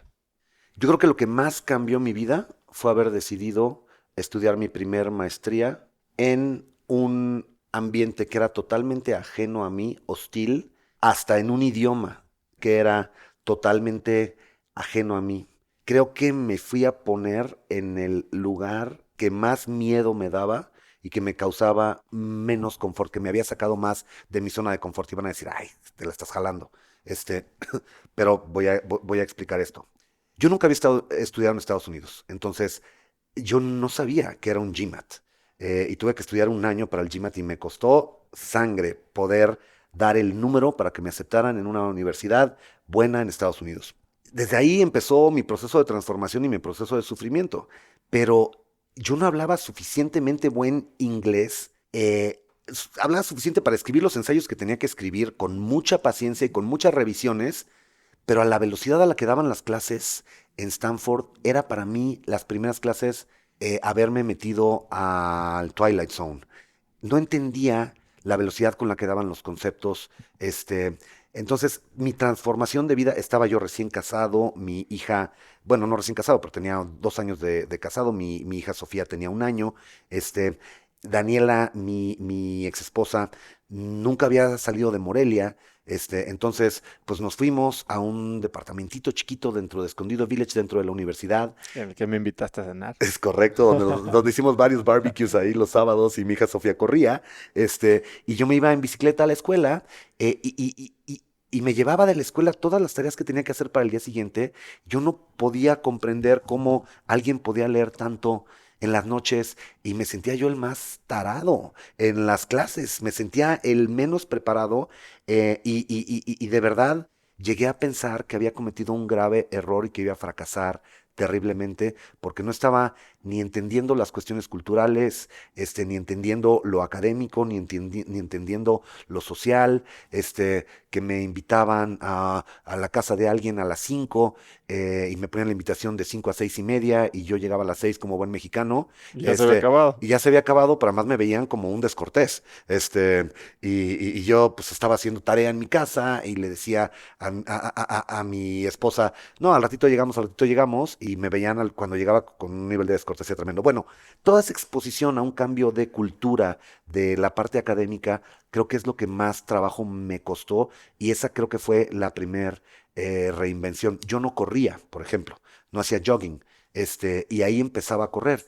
Y me acuerdo que iba a este cerro donde está la antena de Stanford, que es una subida tremenda, que yo igual decía, es que es imposible, ¿cómo la gente que sube esta subida están locos, están mal de la cabeza? Bueno, al cabo del tiempo, pues la empecé a subir y corrí mi primer maratón completo 8 meses después de que salí de Stanford.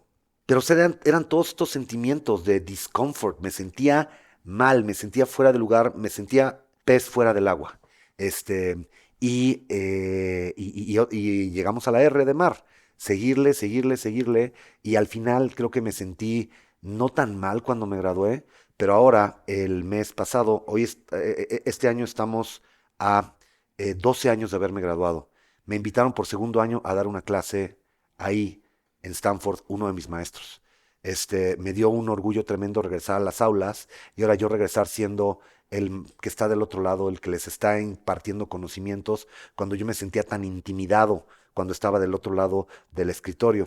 Pues estas todas son lecciones de humildad y de tratar de pues seguir adelante ante los obstáculos y los frutos llegarán, así como en Hyderabad, así como en Stanford, ¿no?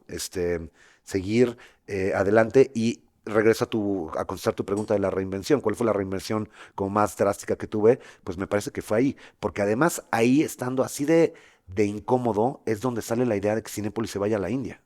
Pues imagínate viviendo todos estos cambios caóticos, todas estas crisis. Pues era también una persona que tenía poquito tiempo de estar casado y las crisis que eso provoca en tu relación con, con tu pareja, con tu hija, las tareas que no las alcanzaba a hacer a tiempo, mis reuniones de grupo que llegaba tarde, que era un caos. O sea, todo mal, al principio todo mal.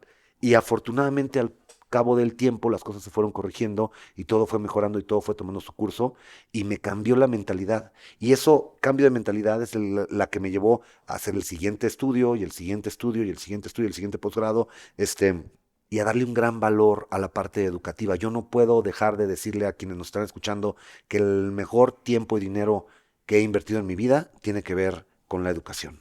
Sí, yo creo que ese cambio de mentalidad a mí me pasó, yo lo describo como, me pasó lo mismo que yo era el más idiota del salón, yo sentí que estaba ahí de panzazo, lo que te dicen, ¿no? Alguien se equivocó dejándome entrar aquí. Exacto.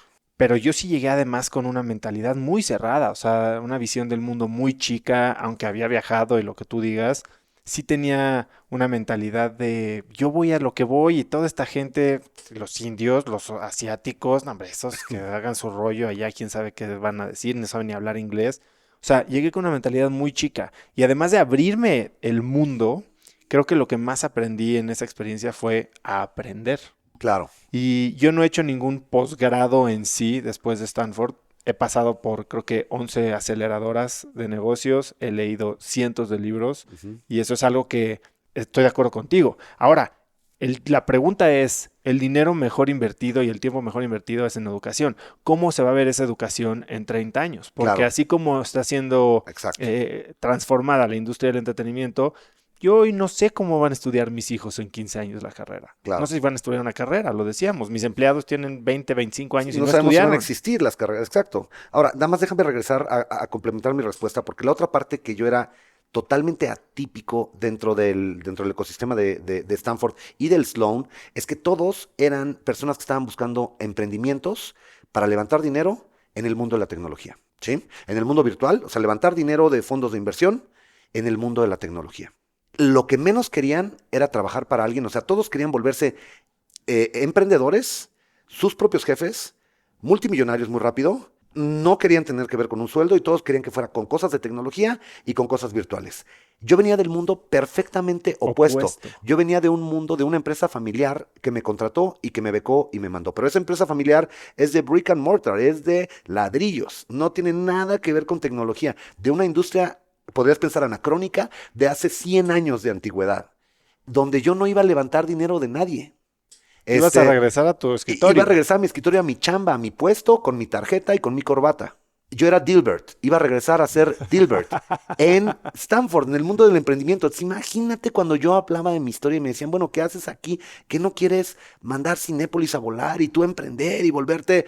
Yo decía, quiero todas esas ideas, pero como parte de esta estructura y como parte de esta organización, ¿Por qué? ¿Por qué esa por lealtad. lealtad? Porque Cinépolis fue la empresa que me dio la oportunidad de ir a transformar mi visión del mundo de una manera tan radical que yo no podía más que regresar con una idea que surgiera de allá, que le generara a Cinépolis un retorno a su inversión de tiempo y de dinero que pusieron en mí. Me inyectaron una inversión en mi desarrollo intelectual. De mi desarrollo intelectual tenía que venir un fruto que le ayudara a Cinépolis a pagar la inversión que hicieron en mí, Y por que lealtad, ellos estuvieran abiertos. a Porque escuchar esas ¿cuántas ideas. empresas no mandan a gente a cursos y regresan y, oye, pero aprendí esto, haz lo mismo que venías haciendo, ya fuiste a tus vacacioncitas, Bueno, ya. si te contara y si hiciera un cortometraje del momento en el que presentamos la idea en el board, a los La board de members, India. Sí, regresando de Stanford, después de que resulta que este cuate Miguel que manejaba la operación se fue. Se fue a California un año y después del año que regresa, presenta en el board, después de un año que no lo vemos, llega al board a presentar, invertir millones de dólares del otro lado del globo terráqueo, donde los 18 board members que habían, solamente uno había ido a India, que era Alejandro, mi jefe. Todos los demás no sabían ni de qué país les estaba hablando. Imagínate lo radical que era llegar y presentar esa idea. Y yo veía las caras, me acuerdo perfecto, tenía todos mis PowerPoints perfectamente estructurados y mis tablas de Excel, y todo mi choro súper bien practicado, pero me acuerdo que veía las caras de un poco de miedo de las personas que tenía enfrente y unos no sabía si leer que estaban pensando que la idea era genial o que la idea era súper estúpida. Y que o traía algo de muchísimo valor o me había vuelto loco, y se me había deschavetado un tornillo estando allá. Y así siguió la cosa, por eso hablo de la R de resiliencia, porque tuvo la empresa que mandar la inversión hasta la India, abogados, contadores, todo, y hasta varios años después, 3 años después fue que pudimos abrir el primer cine. Imagínate con esa inversión allá parada, sin darle ningún retorno durante 3, 4 años. Y después empezaron los frutos. Pero regreso a la parte de resiliencia. Y tienes toda la razón. La apertura de los miembros del consejo de Cinépolis a escuchar estas ideas, a aceptarlas, a apostarles y a aguantar y a resistir es también invaluable. Y es probablemente la parte pues, más importante del éxito de estos procesos de innovación, que los miembros del consejo tienen una visión de adoptar nuevas tecnologías, de adoptar nuevas ideas, de escuchar y de invertir en cosas nuevas, ¿no? Ahora, Miguel, llevas 25 años en Cinépolis, eres uno de los top 2, 3, no sé cómo se componga bien la cúpula ejecutiva de Ujú. Cinépolis, pero haces 27 otras cosas, o sea, has sido emprendedor, por fuera, inversionista, tienes restaurantes, produces películas, das clases, ahora eres guionista, celebridad y International Man of Mystery. ¿A qué hora haces todo esto? ¿Cómo combinas tu vida extracurricular? Que en algunos casos hay como conecte, ¿no? Sí, hay Y se mucha sobrepone, convergencia. pero ¿cómo le haces? Hay mucha convergencia y sabes que yo creo que la clave de todo es la estructura que pongas en tu agenda, en tu día a día. Todos los domingos del año, los 52 domingos del año, duermo en Morelia con mis hijos. Todos los lunes he llevado a mis hijos a la escuela. Todos los lunes se van conmigo en el coche a la escuela. Y todos los lunes, a la hora de la comida, como con mis hijos y mi exesposa. Un lunes en su casa y un lunes en mi casa. Los cuatro comemos juntos todos los lunes.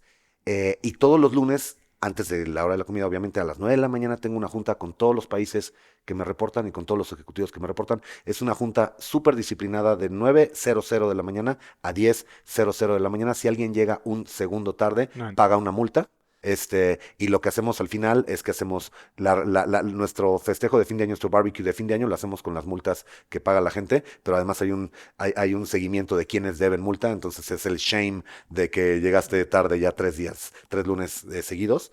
Pero es ponerle estructura a tu calendario. Así como todos los domingos duermo en Morelia, todos los lunes a las 9 de la mañana tengo la junta con mis ejecutivos. Esto te estoy hablando hace 15 años, probablemente, que todos los lunes a las de 9 a estés 10 en donde estés. esté en donde esté de vacaciones, me conecto de donde sea, todos los lunes a las 9 de la mañana, hora de Morelia, hora de México. Me conecto aunque esté en Tailandia. Y literal, en Tailandia o literal en Corea, me conecto a esa hora. He estado en taxis en Mumbai, recorriendo una zona paupérrima de Mumbai y conectado con el celular a las 9 de la mañana hora de México, empezando a ver las presentaciones y a escuchar lo que sucedió en la semana, cómo les fue a las películas del fin de semana y los lunes es un muy buen momento porque arranca la semana, pero además tenemos los números de viernes, sábado y domingo del arranque de las películas. Entonces es un gran week opener analizar los números de las películas del fin de semana y arrancar todos juntos y que todos los lunes les comparto mi agenda a todos en mi equipo. Entonces todos saben dónde voy a estar cada día de la semana. Creo que además de la disciplina, pues la transparencia con mi equipo de trabajo. Y si estoy de vacaciones, saben que estoy de vacaciones, pero de ahí en fuera les digo los highlights de mi agenda durante la semana y te digo, todos los lunes como con mis hijos, en familia y ya después empiezo la viajadera y el trotamundos. Pero creo que la parte más importante es ponerle estructura y cuando me estoy preparando para un maratón, mi agenda tiene cuántos kilómetros tengo que correr cada día, cuándo es mi día de descanso. Entonces sé que si el domingo me van a tocar 28 kilómetros, pues sé que el sábado me tengo que dormir súper temprano, cenar bien, hidratarme, porque el domingo me va a ir fatal y el lunes voy a llegar a mi junta de lunes a las 9 de la mañana hecho Destruido. pinole, pero pues tengo que seguirme hidratando. Así, todos los lunes cuando he corrido un maratón el domingo, pues siempre son un domingo, pues, el lunes estoy conectado en mi reunión semanal. Entonces, es una cuestión de ponerle estructura a tu agenda. Y si lo pusiste en tu agenda, cúmplelo. Así como tuvimos hoy esta Hoy reunión, y lo que dice en mi agenda, me dio muchísima pena porque cuando te invité al podcast me respondiste algo que me dio mucho gusto. Me dijiste, oye, qué bien estructurada está esta invitación, muy tecnológica, porque trae un link para reservar. Pues ahora el link traía una dirección donde no era, yo estaba en tu oficina, tú en la mía, y bueno.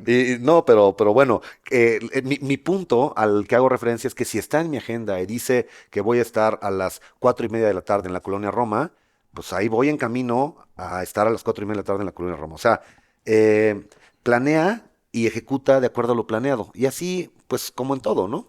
¿Cómo se ve una mañana tuya normal? ¿Cómo se ven las primeras 2 horas de tu día? Pues me despierto, hago ejercicio, y ¿Siempre corres o haces varía? varía y a veces corro, a veces nado, a veces hago bici. Estoy a las 9 en punto en mi oficina. Ahora, depende, no todas mis mañanas son iguales porque viajo mucho. Entonces todo depende de cómo está mi viaje. Por ejemplo, esta semana estuve en Atlanta, estuve en mi junta el lunes en Morelia y de ahí tomé un vuelo que hay a la 1 de la tarde de Morelia a Dallas y luego de Dallas a Atlanta. Llegué a las 11 de la noche a Atlanta, pero la salida del camioncito del hotel de donde yo estaba al corporativo a donde iba era a las 7:50. Entonces aproveché para tener un desayuno a las 7:15 con los que íbamos a ir a esta reunión para que me pusieran al tanto de lo que ellos habían visto el día anterior. Entonces, voy a llegar preparado a la sesión. En esa sesión me tocó dar una plática que pues fui revisando en el vuelo de Dallas a Atlanta, y dando feedback en cuanto llegué al hotel. Pero creo que es estar pensando y llegar preparado a las ocasiones. Improvisar lo menos que puedas, llegar lo más preparado posible. Por eso me dio mucho gusto la invitación a este podcast, porque estuvo muy bien pensada, estuvo muy bien preparada y a tus speakers les das las preguntas que tienen que pensar in advance. Entonces, pues cuando estoy saliendo de correr y me estoy bañando, o corriendo mismo, estoy pensando, híjole, si me preguntan de mi vida, cuáles creo que son las cosas que son más interesantes a comunicar, ¿no? ¿Qué desayunas normalmente? Pues, me encantan los tacos de barbacoa, pero no es mi desayuno normal. Desayuno casi siempre jugos. En fin de semana, sí, no, y tacos ahogados en mi casa son un must los sábados. Ujú. Mis hijos les encantan, pero en general aquí en la oficina desayuno bowls de avena, bowls de azaí, jugos, cosas así. ¿Sigues meditando? No, fíjate que es algo que lo he tenido en mi vida on and off. De repente le entro muy duro, de repente no, pero en este momento no estoy meditando. Sí. ¿Qué es el beneficio más grande que puedes palpar de cuando lo retomas? Pues yo creo que cuando lo retomo es cuando me siento off, cuando siento que hay algo en mi persona que no está bien alineado, que lo que estoy sintiendo no es congruente con lo que estoy pensando y que sé que lo correcto es irme a la derecha, pero por algo me quiero ir hacia la izquierda. Y creo que esos son los momentos en donde he retomado la meditación, porque como que te alinea y te pone mucho más en el presente. Casi siempre que he estado desalineado es porque lo que estoy pensando del futuro no está siendo congruente con lo que estoy haciendo en el presente. Y creo que la meditación es muy poderosa en ese sentido de ponerte en el presente. Y al final creo que el gran regalo que me ha dado a mí la meditación es la respiración. Poder en cualquier momento, en cualquier lugar, en cualquier circunstancia, aunque te esté pasando una negociación terrible o te estén dando una noticia durísima, poder regresar a respirar y concentrarte en tu respiración antes de reaccionar y antes de dejarte ir, creo que es uno de los grandes regalos que me ha dado la meditación. Para cerrar, te voy a hacer unas preguntas más puntuales, te puedes extender como tú quieras.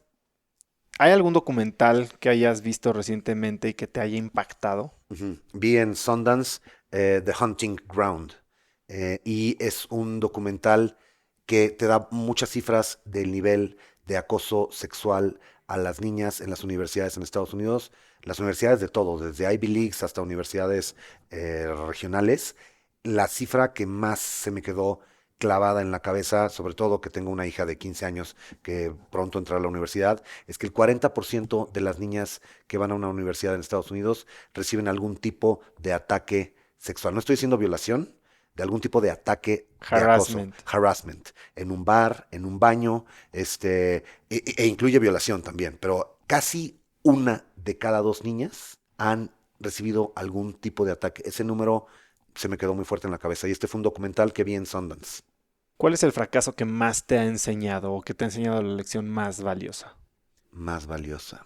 Mm, yo creo que cuando estábamos haciendo Click y lanzamos Click con dos modalidades, modalidad de suscripción que se llama STOD, es Subscription, VOD, Video on Demand, y también lanzamos TVOD, Transaction Video on Demand. SVOD es competir con Netflix, el modelo de suscripción. Y el otro es TVOD iTunes. es competirle a iTunes, el modelo de transacción. Que en su momento hablamos del proyecto. Exacto. Y nosotros lo lanzamos empaquetado para competir con dos formatos distintos. Y esa lección que nos dejó y que me dejó en lo personal es que eh, lanzamos algo que nos parecía muy sexy sin haber hecho el suficiente research de cómo piensa el consumidor.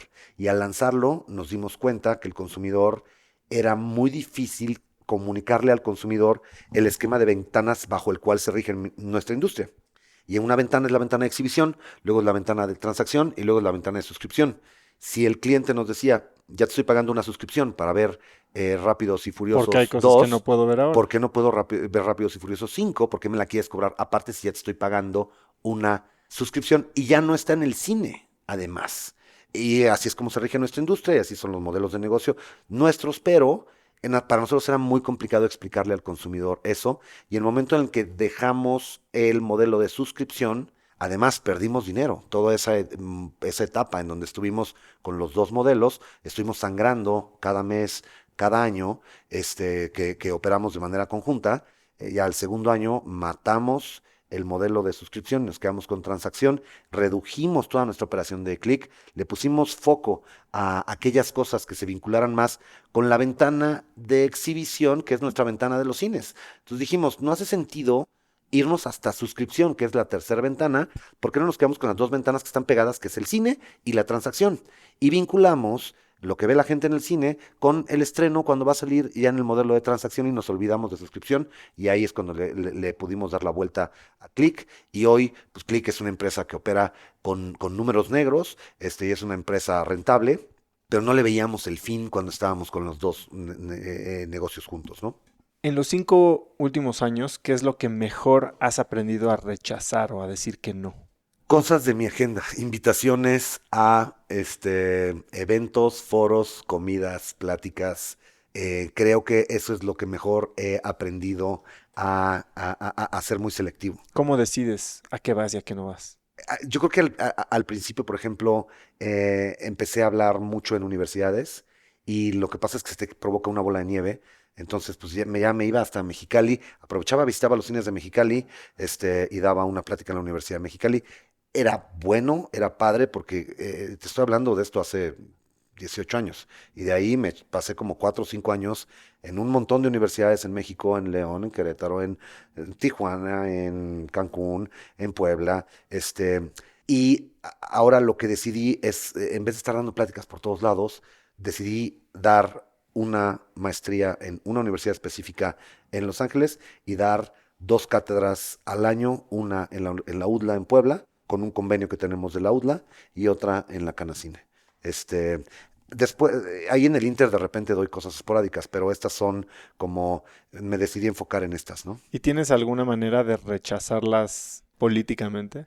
Bueno, les digo que ahorita ya no lo estoy haciendo, pero les pregunto cuáles son los temas que les parecerían más interesantes y trato de invitar a alguno de mis colegas a que tengan esa participación y ellos vayan y si quieren hablar de marketing, pues le hablo a nuestro director de marketing o a un subdirector o a alguien que maneje palomitas o que maneje campañas, que vaya y les hable de nuestras campañas, etcétera. Entonces trato de que otros ejecutivos tomen estas cosas que igual y no todo mundo le ve valor a pararse en un auditorio lleno de estudiantes y creo que inclusive a mucha gente le da flojera. Pues porque hay que prepararse y hay que intentar hacerlo bien. Pero yo sí le veo mucho valor a estar en contacto con los estudiantes y también que nuestra empresa esté Presente. presente en la mente de los estudiantes, ¿no? Me parece algo que tiene mucho valor. Y más personalmente, ¿hay algo que hayas aprendido de ti recientemente? Yo creo que lo que más me está modificando mi manera de ver el mundo es esta maestría que estoy tomando en Creative Writing, porque nunca me había expuesto a una disciplina así de artística, así de creativa y así de challenging en el sentido de que me volví a sentir totalmente fuera de mi zona de confort. Y eso, además de que me confronta con mis miedos, me lleva a explorar las partes más creativas para salir adelante de los papers, de los reading reports, de los guiones que tengo que entregar. Digo, no te he contado mucho, pero te destrozan. Estás en un workshop con 10 personas que han publicado 3 libros, que les han hecho 2 TV shows en networks americanos y están leyendo a este mexicano que el inglés es su segunda lengua, escribiendo una historia y te destrozan. Te dicen, tu personaje no tiene coherencia, no hace sentido la manera en la que lo estás planteando, le falta corazón a tu personaje, el lugar suena que es muy enriquecedor, pero no le sacas todo el jugo que le podrías sacar, sales bajoneado. ¿Cómo manejas ese sentimiento? Pues otra vez es respirar, es regresar a estas técnicas que tiene uno para controlarse a sí mismo y pues como dicen los gringos, put your shit together. Si te dijeron que el lugar tiene mucho potencial, pues hazles caso, ellos saben más que tú y trata de encontrarle cómo era el árbol y cómo era la flor esa mañana y a qué olía y habría brisa o no y cómo eran las nubes. Sácale jugo a lo que te están diciendo que tiene potencial, hazle caso a la gente que sabe. No creas que lo que tú escribiste es una maravilla. Seguro es una porquería, pero la única forma en la que escribas un poquito mejor es haciéndole caso a los que realmente saben, ¿no? Pero en este tema de soportar el rechazo, y sé que sí hemos hablado de resiliencia y de piel gruesa y de determinación y necedad y energía, pero eso es, creo que hasta cierto punto utópico, ¿no? Porque, bueno, habrá gente que lo Todo el puede hacer tiempo es solo. utópico, todo el tiempo es utópico, pero también tienes que buscar en dónde caerte E- y ex- dónde llorar y dónde, y en quién apoyarte, y en quién en apoyarte. quién te apoyas. No, es que sabes que otra de las cosas que quería compartir de lo que creo que es muy nutritivo y que he aprendido recientemente es que empiezas a pensar como la gente que tienes a tu alrededor. Y la gente que tú decides tener a tu alrededor muy cercana a ti son los que van a moldear la manera en la que estás Este pensando. concepto de que somos el promedio de las 5 personas con las que pasamos más tiempo, ¿no? Exacto. Y también viene el mundo virtual. Y déjame ir, por ejemplo, a los chats, en donde, en esto que me dices, ¿qué has aprendido a rechazar? He aprendido a rechazar algunos chats pues vaya, que eran muy divertidos y había muchos chistes muy padres, pero no me sumaban en nada. Pero he aprendido a mantener otros que, que me entusiasman mucho. Por ejemplo, uno que es muy curioso y a lo mejor no lo adivinarías, pero es mi chat de los cuates que se graduaron conmigo en economía en 1994, que tienen 47 años igual que yo. Y ese chat es sumamente informativo, porque tengo un economista que viene del sector energético, entonces cuando se discute la reforma energética, él trabaja en BP y estuvo en Irak y nos da los insights más fregones. La verdad, mis compañeros de la carrera son gente de primerísima y uno trabaja en la Bolsa Mexicana de Valores, se nos cuenta lo de la Bolsa Mexicana, yo trabajo en el mundo del entretenimiento y todos tratamos de compartir desde nuestra trinchera cómo vamos, ¿no? Y qué es interesante de eso. Entonces, ese es uno de los chats que es muy nutritivo y es gente que quizás dejé de ver hace muchísimos años, pero es gente súper valiosa que me suma mucho. Bueno, trato de mantener ese tipo de gente cercana. Bill Gutentag, mi maestro de Entertainment Business de Stanford, sigue estando en mi gente cercana y es el que me invitó ahora hace 2 meses a dar una plática en su clase, pero por ejemplo, yo lo invité al Festival de Cine de Morelia a ser jurado de documental, porque este profesor de Stanford pues resulta que dirigió 2 documentales donde se ganó el Oscar en uno y estuvo nominado al Oscar en el otro. A este americano, llevártelo a Morelia, al Festival de Cine de Morelia, a ser presidente del jurado de la sección documental, una persona que tiene un Oscar en su casa de documental, pues bueno, esto es ganar, ganar, esto es enriquecer y estar en contacto con esa gente que si no estás todo el tiempo, pues los mantienes dentro de tu network, es algo bien padre. A ti no te he visto, de repente pasan 2 años y no te veo, pero te tengo en mi gente cercana porque me interesa lo que comunicas, la gente que está alrededor tuyo, los emprendimientos que haces, me parecen cosas interesantes. Entonces, otra vez, la curaduría que tú hagas hasta de tu Twitter y de tu Instagram se vuelven las influencias que tú permites que lleguen a ti. No es solamente de las 5 personas que están alrededor tuya, sino es de tu tweet feed, de tu Instagram feed, ¿A quiénes lees? a quienes sí te importa leer, y a quienes no te importa leer, ¿no? Entonces, ¿Cuál es el libro más regalado que has hecho? ¿qué más he ¿Qué más has regalado? Que yo regalado? más Sí. he regalado es Ayn Rand, Atlas Shrugged. Fíjate que ese no lo he leído. Pues te lo voy a regalar. ¿Sí? Lo voy a aceptar con mucho gusto. Exacto, Ayn Rand, Atlas Shrugged. Ya con el comentario, yo soy más de audiolibros. Ujú. Y ya con Bueno, eso te me voy los a puedo aventar recomendar más un rápido. audiolibro espectacular y sucede en India, se llama Shantaram. Es una novela de ficción, pero el audiolibro es una joya porque el narrador del audiolibro, los personajes son los indios con los que convive este personaje principal que es australiano y este personaje australiano habla con acento australiano y el narrador te hace todos los acentos. Hay una chava que te la narran guapísima francesa que está en India Y y tiene te una habla voz. en un inglés de francés, de alguien francés hablando en inglés, y en Que te femenino. enamora. Entonces, es como audiolibro, esta es una de las joyas que encontré y bueno, es una delicia escuchar este audiolibro. Por último, si tuvieras la oportunidad de escribir en el cielo con un avión de estos que escriben nubes, un mensaje para que millones de personas lo vieran, o en tu caso, poner un cineminuto para que millones de personas lo vieran, ¿qué diría ese mensaje? Pues yo creo que uno de los principales valores que me gusta tratar de comunicar y compartir tiene que ver con con caer en cuenta del valor que tiene la educación. Porque yo toda mi carrera, todo lo que he hecho en mi vida, me preguntaste qué era lo que más me había reinventado y te contesté una cosa académica. Me dijiste que qué era lo que más ahorita me movía y te contesté una cosa académica. Eh, para mí, el valor que tiene la educación es quizás el mejor consejo que le podía dar a alguien que pudiera yo dibujar en el cielo, es edúcate, es trabaja por tu educación y métete cosas en tu cabeza que sean constructivas, que sean productivas. Trabaja en eso y seguramente mañana serás una mejor persona de lo que eres hoy. Y si todos buscáramos tener un mejor nivel educativo, formal o informal, creo que como sociedad seríamos más empáticos, seríamos más educados, seríamos más civilizados, seríamos mejores ciudadanos, ¿no? Para mí el valor de la educación, pues es una de las palabras que yo sí pondría allá arriba para que todo el mundo volteara a ver, ¿no? Mike, ha sido una plática riquísima, seguramente mucha gente va a querer contactar contigo. Ujú. ¿Dónde es el mejor lugar para contactarte, Que seguirte, me manden leerte? un mail a mmier@mi.com, o sea, mmier@mi.com, o que me sigan en Instagram, soy @mmier, o en Twitter soy @miguelmier. Mike, ¿algo más que quieras agregar? Nada más, muchas gracias por este tiempo. Me encantó volverte Este a ver. tiempo de Ojalá no reflexión. pasen 2 años más. Y lo padre de esta entrevista es que pasó la prueba del celular. Pasó la No prueba del toqué celular, el ¿verdad? celular en una sola ocasión. O sea que muchas gracias. Buenísimo, Mike. Eres un crack. Gracias, muchas gracias.